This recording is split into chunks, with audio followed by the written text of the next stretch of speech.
और चलिए अब खबरों को विस्तार से देखते हैं और छत्तीसगढ़ के कोरोना की स्थिति की बात कर लेते हैं। तो एक बार फिर से छत्तीसगढ़ में कोरोना ब्लास्ट हुआ है और बुधवार को 3,189 नए मरीज मिले हैं।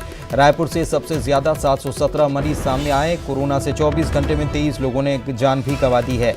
कल कोरोना के 689 मरीज रिकवर हुए थे। एक्टिव मरीजों की संख्या अब बढ़ती जा रही है और ये बढ़कर 37,470 हो चुकी है। कुल पीड़ितों की संख्या इसी के साथ 73,966 हो चुकी है और कोरोना से अब तक जान गंवाने वालों की संख्या 611 है। अब तक 35,885 लोगों ने कोरोना को मात भी दी है। ममता हमारी सहयोगी हमारे साथ लाइव जुड़ी हुई हैं, उनसे बात करते हैं। ममता, तेजी से मरीजों की संख्या बढ़ती जा रही है, रोजाना करीब अब तो 3,000 के पार ही ये आंकड़ा जा रहा है। कल 3,450 था, आज भी 3,000 पार है। ऐसे में बिस्तरों की संख्या बढ़ाने की बहुत ज्यादा जरूरत है। क्या बढ़ा दी गई है? कैसे किया जा रहा है लोगों का इलाज, या लोग परेशान हो रहे हैं?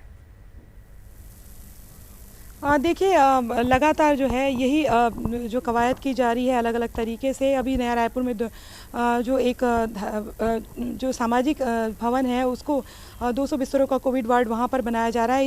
इसके साथ ही अगर हम बात करें तो रोज़ जिस तरीके से मरीजों की संख्या बढ़ रही है, उसके साथ ही रोज़ एक नई तरह से की कवायद की जा रही है। लेकिन फिर भी अगर हम बात करें तो अस्पतालों में स्थिति बहुत बेहद ख़राब है।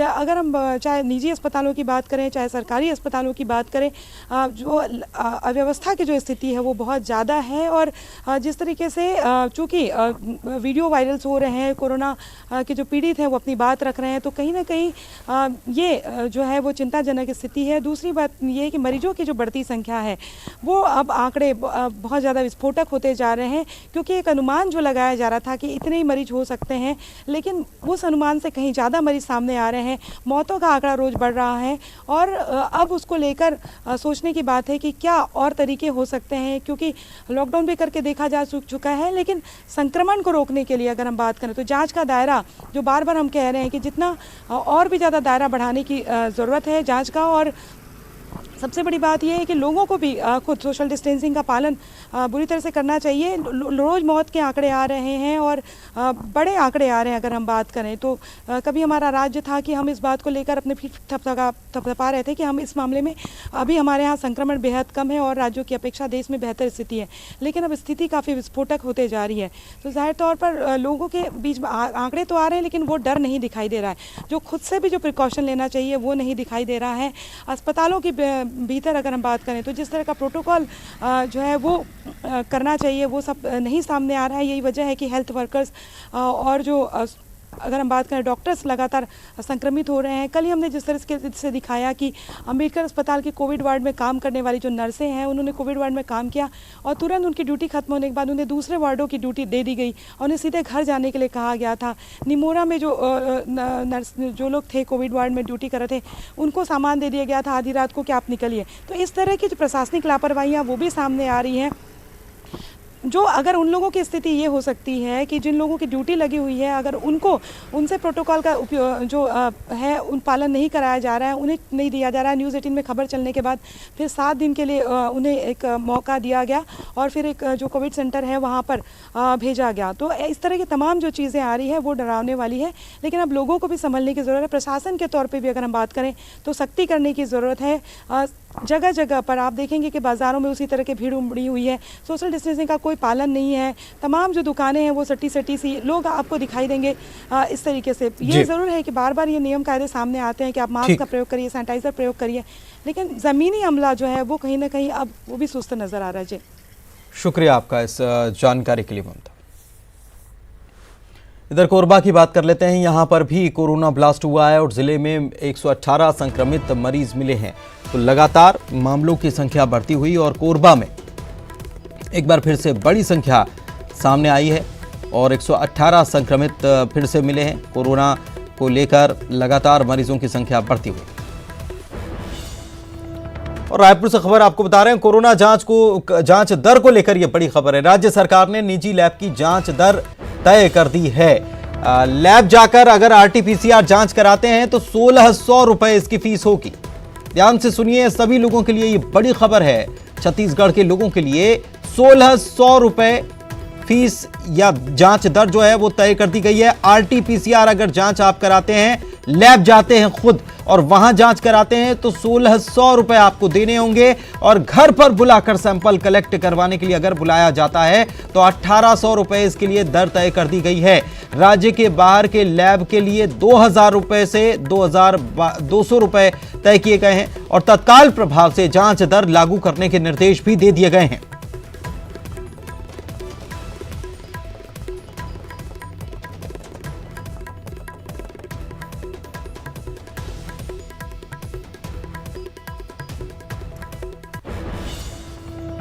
और रुक रहे हैं ब्रेक के बाद आपका स्वागत है और चलिए आगे बढ़ते हैं। रायपुर से खबर आपको बताते हैं। विशेष पुलिस भर्ती पर मुख्यमंत्री की तरफ से बयान आया है कि बस्तर में स्थानीय सुरक्षा बल के गठन पर थोड़ा सा भ्रम है और ये अलग से गठित होने वाला सुरक्षा बल होगा, उन्होंने ये साफ किया है।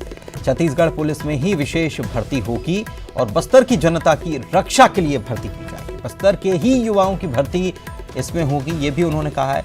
और उन्होंने ट्वीट कर कहा है कि जिला स्तर पर इस भर्ती को किया जाएगा।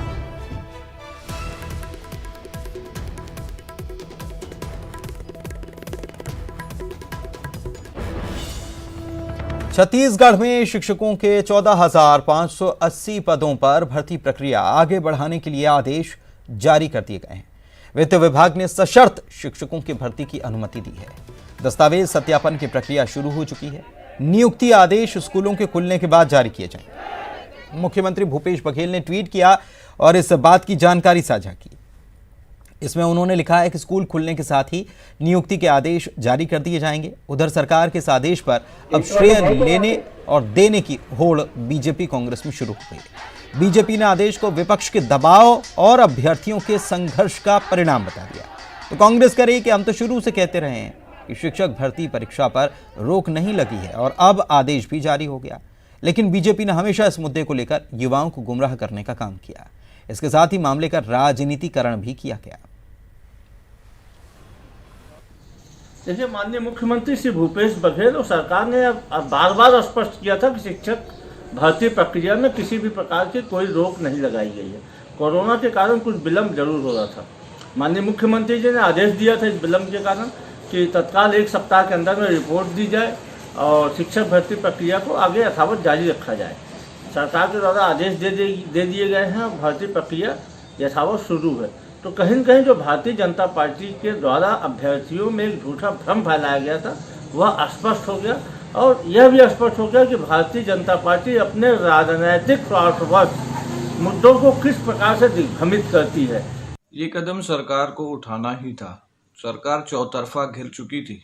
एक तरफ विपक्ष का भारी दबाव, पूर्व मुख्यमंत्री ने चिट्ठी लिखी, नेता प्रतिपक्ष ने चिट्ठी लिखी और उसके बाद मीडिया का भरपूर सहयोग, लगातार मीडिया इस विषय को उठाता रहा और जिनको हक मिलने जा रहा है उन लोगों का खुद का संघर्ष, उन लोगों ने अपनी जान की भी नहीं सोची, अपनी जान को दांव पर लगाया, अपने हक की लड़ाई लड़ी है।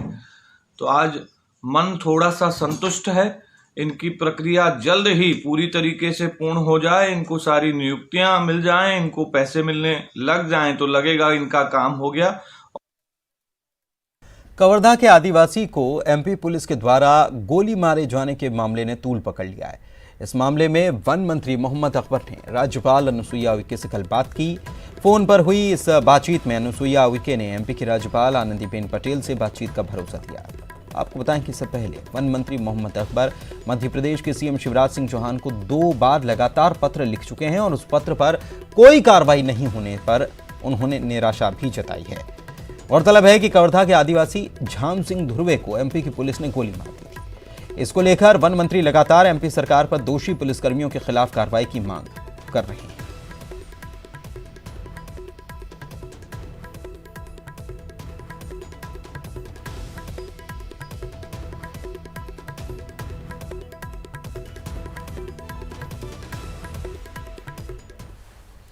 इधर कवर्धा जिले के आदिवासी झाम सिंह धुर्वे हत्याकांड मामले में अब सियासत चरम पर पहुंच चुकी है।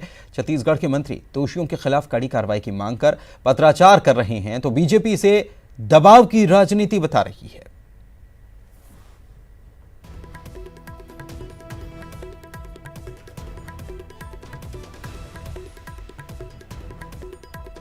प्रदेश की पुलिस ने कवर्धा जिले में छत्तीसगढ़ के एक आदिवासी की गोली मारकर हत्या की और एक आदिवासी पे गोली चलाई जो कि बाल बाल बच गया।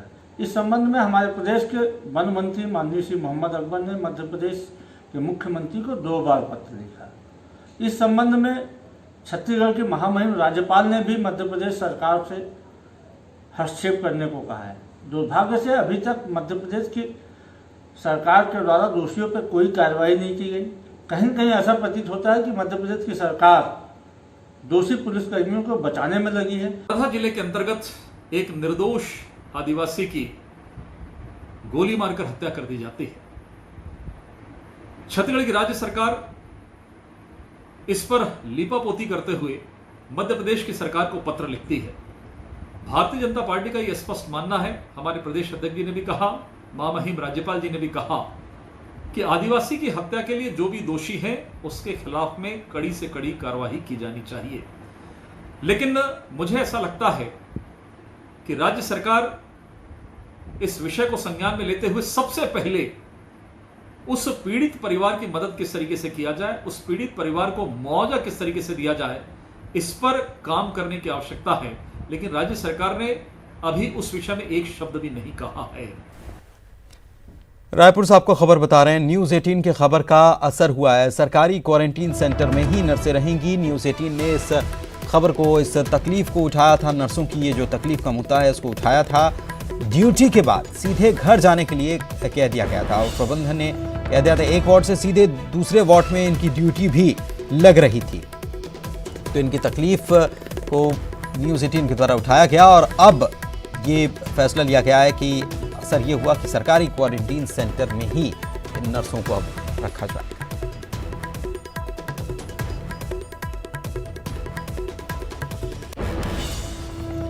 राजनांदगांव जिले में 19 शासकीय और 11 निजी कॉलेज हैं। जिले के कॉलेजों में अभी भी 50% से अधिक सीटें खाली हैं। विश्वविद्यालय के द्वारा कॉलेजों में प्रवेश के लिए 1 अगस्त से प्रवेश की प्रक्रिया शुरू की गई थी और छात्र छात्राएं कॉलेज में प्रवेश ले रहे थे। 15 सितंबर तक अंतिम तिथि निर्धारित भी की गई।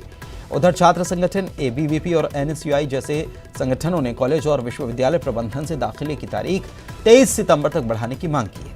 कोरोना संक्रमण की वजह से ज्यादातर छात्र एडमिशन लेने से कतरा रहे हैं और यही वजह है कि तारीख बढ़ाए जाने के बाद भी कॉलेजों और विश्वविद्यालयों की 50% सीटें खाली हैं।